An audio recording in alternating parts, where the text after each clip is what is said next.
Assalamualaikum warahmatullahi wabarakatuh. Perkenalkan, nama saya Belil Gunawan. Saya Dia Syafrin Putri. Kami dari kelompok 1 akan memaparkan hasil penelitian kami yang berjudul Peranan Sekolah dan Konteks Sosiokultural dalam Mengatur Tingkah Laku Peserta Didik di SMP Negeri 4 Bone. Yang melatar belakangi penelitian ini yaitu peran sekolah, di mana sekolah adalah wadah untuk melaksanakan proses belajar mengajar di kegiatan formal. Proses pendidikan dan sosialisasi dan generasi muda berlangsung tidak selalu melalui prosedur dan jalur belajar formal yang ekstensif.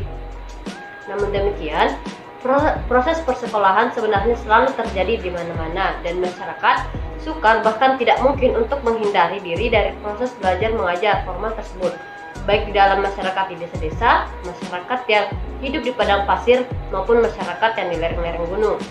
Nah, selanjutnya ada tentang teori belajar sosiokultural. Nah, teori belajar sosiokultural ini itu berangkat dan penyadaran tentang betapa pentingnya sebuah pendidikan yang mana melihat proses kebudayaan dan pendidikan yang tidak bisa dipisahkan. Nah, pendidikan dan kebudayaan ini memiliki keterkaitan yang sangat erat, di mana pendidikan dan kebudayaan berbicara pada tatanan yang sama, yaitu tentang nilai-nilai.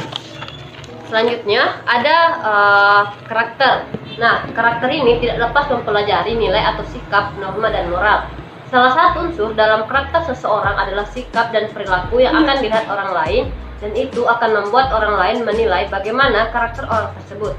Bahkan dari sikap dan perilaku tersebut, orang lain cenderung menilai bagaimana karakter orang tersebut, walaupun hal yang dilihat orang lain tidak tentu benar. Adapun rumusan masalah dari penelitian kami yaitu yang pertama, bagaimana peran sekolah dalam mengatur tingkah laku peserta didik di SMP 4 Watampone. Yang kedua, bagaimana konteks sosial kultural dalam mengatur tingkah laku peserta didik di SMP Negeri 4 Bone. Adapun yang menjadi tujuan dan manfaat dari penelitian kami yaitu yang pertama, untuk mengetahui peran sekolah dalam mengatur tingkah laku peserta didik di SMP Negeri 4 Watampone. Yang kedua yaitu untuk mengetahui konteks sosiokultural dalam mengatur tingkah laku peserta didik di SMP Negeri 4 Watampone. Baik, saya akan membahas mengenai kajian terdahulu. Langsung saja. Pertama, penelitian yang dilakukan oleh Puji Kurniawan dengan judul Pendidikan dan Masa Depan Studi Latar Sosiokultural terhadap motivasi mahasiswa Bojonegoro di UIN Maulana Malik Ibrahim Malang. Adapun hasil dari penelitian ini adalah motivasi mahasiswa ialah landasan utama yang mendorong pribadinya untuk melakukan tindakan yang searah dan sejalan dengan motivasi yang telah diterapkannya. Faktor-faktor sosiokultural dan bagaimana faktor tersebut membentuk dan mempengaruhi motivasi mahasiswa adalah tradisi kebudayaan masyarakat yang mempengaruhi dalam mengambil tindakan. Selanjutnya, penelitian yang dilakukan oleh Yusuf Perdana, Sumargono, Valensi Rahmedita dengan judul Integrasi Sosiokultural Siswa dalam Pendidikan Multikultural melalui Pembelajaran Sejarah. Hasil dari penelitian ini adalah bahwa guru sejarah sudah mengintegrasikan sosiokultural siswa dalam pendidikan multikultural melalui pembelajaran sejarah. Siswa mengingat dan mempelajari kerusuhan yang dipicu oleh perbedaan hingga peristiwa-peristiwa bersejarah lainnya yang dilatar belakangi oleh konflik etnis seperti kerusuhan di kota Surakarta hingga sebaliknya peristiwa Sumpah Pemuda yang dipelopori oleh berbagai etnis, suku, dan agama di seluruh Indonesia. Selanjutnya saya akan membahas mengenai kajian pustaka. Langsung saja, peran sekolah. Sekolah sebagai sistem sosial merupakan susunan dari peran dan status yang berbeda-beda, di mana masing-masing bagian tersebut terkonsentrasi pada suatu kekuatan legal struktural yang menggerakkan daya orientasi demi mencapai tujuan tertentu variabel dan faktor sekolah sebagai sistem sosial. Yang pertama, kebijakan dan politik sekolah sangat menentukan ke arah mana anak didik akan dikembangkan potensinya. Kebijakan dan politik sekolah yang bernuansa khas dan unggul dapat dikembangkan sekolah itu secara terencana dan berkelanjutan. Yang kedua, budaya sekolah dan kurikulum yang tersembunyi. Hal ini sangat menentukan kepribadian yang dikembangkan pada lingkungan sekolah. Misalnya di sekolah dasar tertentu dibudayakan untuk setiap hari guru atau sekolah menyambut kedatangan siswa di depan pagar secara bergiliran untuk bersalaman, yang mengajarkan nilai keakraban, kekeluargaan, rasa saling hormat, dan kasih sayang. Yang ketiga, gaya belajar dan sekolah. Gaya belajar siswa hendaknya diperhitungkan oleh sekolah dalam pembuatan kebijakan dan menciptakan kondisi belajar yang aman dan nyaman dan akrab dengan kondisi siswa. Yang keempat, bahasa dan dialek sekolah. Di sini berkaitan dengan bahasa dan dialek yang digunakan di sekolah di mana sekolah berada. Yang kelima, partisipasi dan input masyarakat. Bila kesadaran masyarakat akan pendidikan tinggi, maka akan mempengaruhi pengembangan sekolah ke depannya. Yang keenam, materi pembelajaran. Materi pembelajaran pada semua bidang studi atau bidang yang paling cocok dapat memasukkan materi budaya itu dalam pembelajaran. Yang ketujuh, sikap, persepsi, kepercayaan, dan perilaku staf sekolah. Seluruh staf yang mendukung pembelajaran akan sangat membantu menciptakan kondisi belajar yang diinginkan dan begitu juga sebaliknya. Baik, selanjutnya fungsi dan tujuan sekolah. Adapun fungsi sosiokultural dalam pendidikan, yang pertama itu pentingnya menghargai budaya. Fungsi dan tujuan sekolah. Sekolah melaksanakan tugas mendidik maupun mengajar anak-anak serta memperluas tingkah laku si anak didik yang dibawa dari keluarga. Yang kedua, sekolah mendidik maupun mengajar anak didik menjadi pribadi dewasa sekaligus warga negara susila. Yang ketiga, sekolah mendidik maupun mengajar anak didik menerima dan memiliki kebudayaan bangsa. Yang keempat, lewat bidang pengajaran, sekolah membantu anak didik mengembangkan kemampuan intelektual dan keterampilan kerja. Selanjutnya itu fungsi sosiokultural dalam pendidikan. Yang pertama, pentingnya menghargai budaya dalam pendidikan ini karena dorongan yang timbul dalam diri manusia sadar ataupun tidak sadar adalah hasil kebudayaan di mana pribadi itu hidup. Yang kedua, kebudayaan memberikan kondisi yang didasari dan ditindaklanjuti untuk belajar. Yang ketiga, kebudayaan mendorong secara sadar ataupun tidak sadar akan reaksi-reaksi kelakuan tertentu. Yang terakhir yang akan saya bahas yaitu tujuan sosiokultural. Pembelajaran sosial dan emosional dan pendidikan karakter atau tingkah laku merupakan pendekatan komplementer untuk memperkuat seseorang untuk memahami, mengelola, dan mengekspresikan aspek sosial dan emosional kehidupan untuk mengatur tindakan yang secara positif dan diarahkan pada tujuan.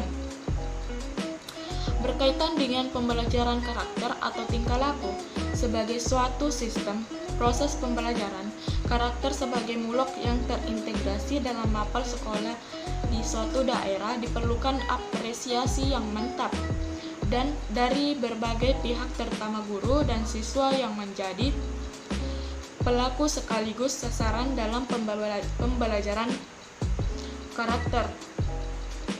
Salah satu upaya tersebut direalisasikan dengan pengembangan materi ajar pendidikan karakter yang berwawasan sosiokultural dengan harapan pelaksanaan pendidikan karakter di sekolah memperhatikan aspek-aspek keunggulan sosial budaya yang ada di suatu daerah yang kental dengan budaya, ramah tamah, dan budi pekerti luhur serta nilai-nilai luhur lainnya yang tidak ada di daerah lain. Baik, mungkin itu saja dari saya. Terima kasih. Baiklah, saya akan memaparkan hasil penelitian kami, tapi sebelumnya saya akan menjelaskan metodologi penelitian, yaitu jenis penelitian yang kami gunakan, yaitu kualitatif, teknik pengumpulan data yaitu observasi, wawancara, dan dokumentasi. Teknik analisis datanya yaitu triangulasi. Baiklah, langsung saja masuk ke hasil penelitiannya, yaitu di sini memiliki beberapa variabel, yaitu ada 3: peran sekolah, peran konteks sosiokultural, dan mengatur tingkah laku, dan yang memiliki beberapa indikator. Baiklah, langsung saja yang pertama, peran sekolah. Indikator yang pertamanya yaitu kebijakan dan politik sekolah. Kebijakan adalah suatu hal yang diterapkan pada instansi tertentu yang harus ditaati dan diterapkan pada instansi tersebut, serta politik yang menjadi ciri khas suatu sekolah. Hal ini sebagaimana yang disebutkan oleh Ibu Sueni sebagai selaku kepala bimbingan konseling di SMP Negeri 4 Bone, yaitu mengatakan di sekolah perlu adanya kebijakan yang diterapkan untuk mengatur tingkah laku siswa, yaitu seperti menerapkan peraturan dan tata tertib sekolah untuk peserta didik. Hal yang sama pun diungkapkan oleh Pak Muhammad Anwar sebagai guru mata pelajaran di sekolah tersebut, yaitu selain peraturan yang diterapkan oleh sekolah, tentunya ada peraturan tersendiri yang dibuat di dalam kelas guna lebih mengatur tingkah laku siswa dan lebih memperhatikan pelajaran yang disampaikan di dalam kelas. Berdasarkan hasil observasi kami terkait dengan politik dan kebijakan sekolah ini menerapkan kebijakan atau tata tertib yang harus dipatuhi oleh warga sekolah yang berada, yaitu dengan adanya pamflet yang berada di pintu masuk sekolah. Yang indikator kedua yaitu budaya sekolah. Budaya yang berlangsung di sekolah sangat menentukan kepribadian yang dikembangkan pada lingkungan sekolah yang mengajarkan untuk saling hormat, kekeluargaan, dan kasih sayang. Sebagaimana yang disampaikan oleh Ibu Sueni, yaitu di sekolah budaya yang sering dilakukan oleh peserta didik yaitu ketika di awal dan di akhir proses belajar mengajar, biasanya siswa itu berdoa dan mengaji serta sholat berjamaah. Hal yang sama pun diungkapkan oleh Pak Anwar. Di awal pembelajaran selalu dimulai dengan mengaji bersama, kemudian di saat waktu sholat maka semua mengikuti sholat berjamaah. Berdasarkan hasil observasi tentang budaya yang diterapkan guna mengatur tingkah laku peserta didik, menerapkan kegiatan seperti baca doa sebelum dan sesudah pembelajaran, dan sedangkan mengaji hanya menerapkan di surah-surah pendek, dan sholat duha pada hari tertentu yaitu hari Jumat, dan sholat duhur bagi siswa yang dilaksanakan sebelum pulang. Indikator yang ketiga yaitu gaya belajar yang dipakai pada sekolah ini. Gaya belajar merupakan kecenderungan siswa untuk mengadaptasi strategi tertentu dalam belajarnya sebagai bentuk tanggung jawab untuk mendapatkan suatu pendekatan sesuai dengan tuntutan sekolah dalam mengatur tingkah laku.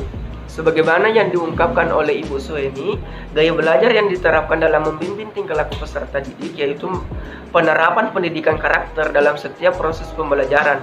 Hal yang berbeda yang diungkapkan oleh Pak Anwar, yaitu menciptakan gaya belajar yang tidak membosankan, akan tetapi tetap memperhatikan dan tetap mengontrol tingkah laku peserta didik agar tetap mematuhi peraturan yang telah ditetapkan.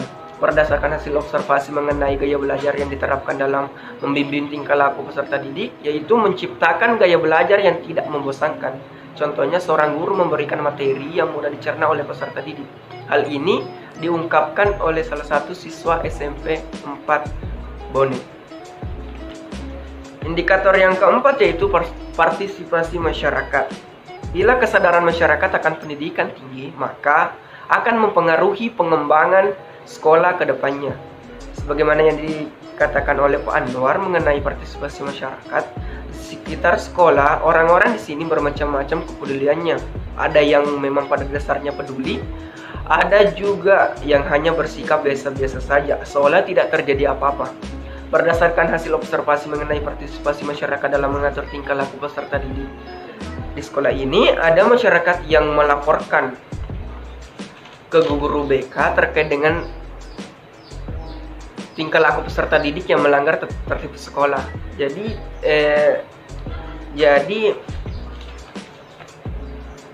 Jadi partisipasi masyarakat di sekolah ini sangatlah tinggi dengan adanya laporan yang masuk dari masyarakat tentang peserta didik yang melanggar tata tertib sekolah. Indikator yang kelima yaitu sikap dan perilaku staf sekolah. Seluruh staf yang mendukung pembelajaran akan sangat membantu menciptakan kondisi belajar yang diinginkan.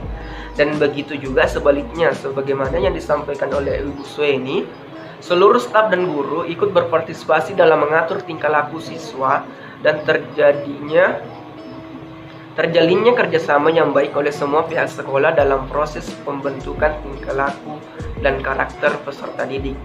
Berdasarkan hasil observasi terkait dengan kerjasama staf dan guru dalam mengatur tingkah laku peserta didik, yaitu apabila ada peserta didik yang tidak mentaati peraturan, maka pihak sekolah akan langsung menegur peserta didik. Siapapun guru yang melihat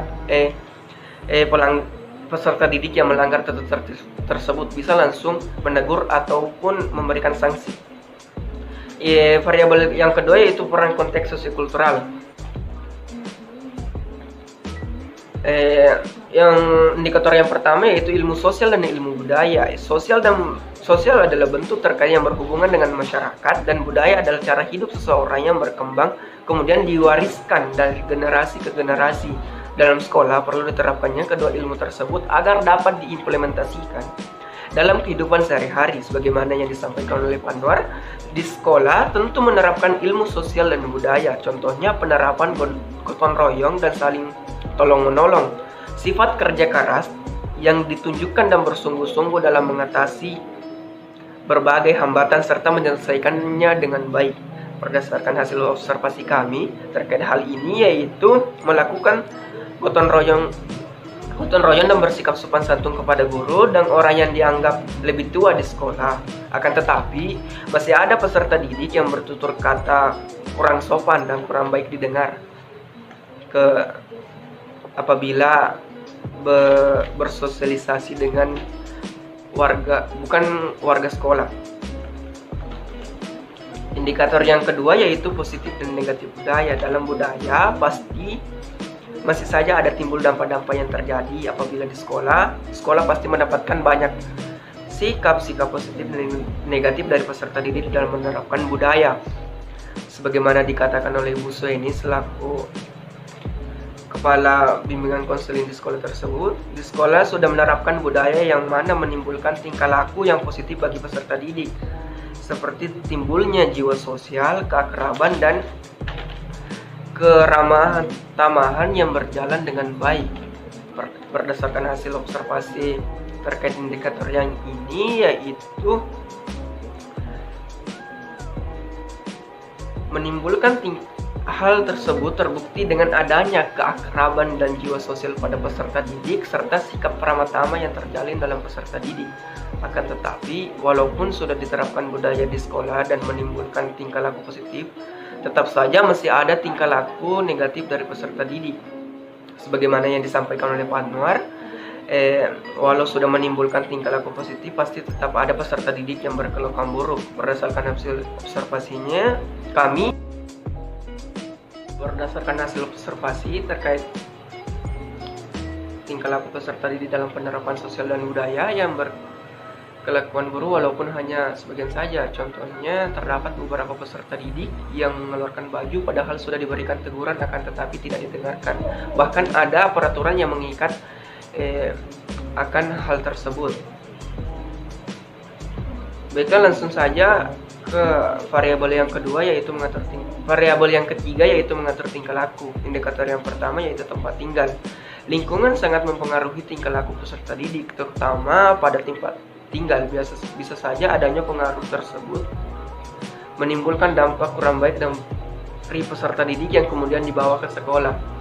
Sebagaimana yang disampaikan oleh Pak Anwar, tempat tinggal peserta didik sangat berpengaruh terhadap tingkah laku peserta didik yang bisa saja menimbulkan tingkah laku buruk atau baik dari peserta didik itu sendiri di lingkungan sekolah. Berdasarkan hasil observasi mengenai pengaruh tempat tinggal peserta didik ini, benar dengan yang dikatakan oleh guru mata pelajaran bahwa perilaku peserta didik sangat berpengaruh dengan lingkungannya. Contohnya, ada peserta didik yang diketahui lingkungannya kurang baik, maka tingkah laku peserta didik tingkah laku peserta didik tersebut juga akan berperilaku kurang baik di sekolah. Indikator kedua yaitu peran guru dalam mengatur tingkah laku peserta didik. Pastinya guru akan ikut peran di dalamnya, yang kemudian akan diberikan tindakan apabila terdapat tingkah laku yang kurang baik dari peserta didik. Sebagaimana dikatakan oleh Ibu Sueni bahwa dalam sekolah apabila ada siswa yang melanggar aturan, maka kami sebagai guru akan mengambil tindakan. Apalagi saya selaku guru BK tentu saja akan memberikan tindakan seperti tindakan pembinaan yang selalu diterapkan dalam menangani siswa yang berperilaku kurang baik. Berdasarkan hasil observasi terkait dengan hal ini, masih ada siswa yang melanggar peraturan yang kemudian ditindak tegas. Contohnya, peraturan bagi siswa laki-laki rambutnya tidak boleh lebih dari 2 cm. Apabila terdapat siswa yang melanggar, maka dikenakan sanksi atau pemotongan rambut secara langsung oleh guru apabila telah ditegur berkali-kali. Indikator yang ketiga yaitu latar belakang siswa. Bukan hanya lingkungan yang mempengaruhi tingkah laku peserta didik, melainkan juga latar belakang juga mempengaruhinya, yang mana juga sangat berpengaruh dalam mengatur tingkah laku mereka. Sebagaimana disampaikan oleh Ibu Sueni, latar belakang peserta didik sangat berpengaruh dalam tingkah laku peserta didik. Salah satunya keluarga. Peran keluarga dalam pembentukan tingkah laku siswa sangat besar. Dari keluargalah siswa dapat belajar berperilaku dan bersikap sebagai anggota masyarakat yang baik. Peran pendidikan di sekolah tidak akan berpengaruh besar ketika keluarga melepas tanggung jawabnya. Berdasarkan hasil observasi kami terkait dengan latar belakang keluarga yang mempengaruhi tingkah laku peserta didik, ya benar adanya latar belakang peserta didik sangat berpengaruh. Contohnya yaitu jika ada peserta didik yang diantar langsung oleh orang tuanya, dapat kita lihat bahwa dia salim dengan orang tuanya. Lebih dan kurangnya mohon dimaafkan. Assalamualaikum warahmatullahi wabarakatuh. Itulah tadi pemaparan hasil penelitian kami. Lebih dan kurangnya mohon dimaafkan. Assalamualaikum.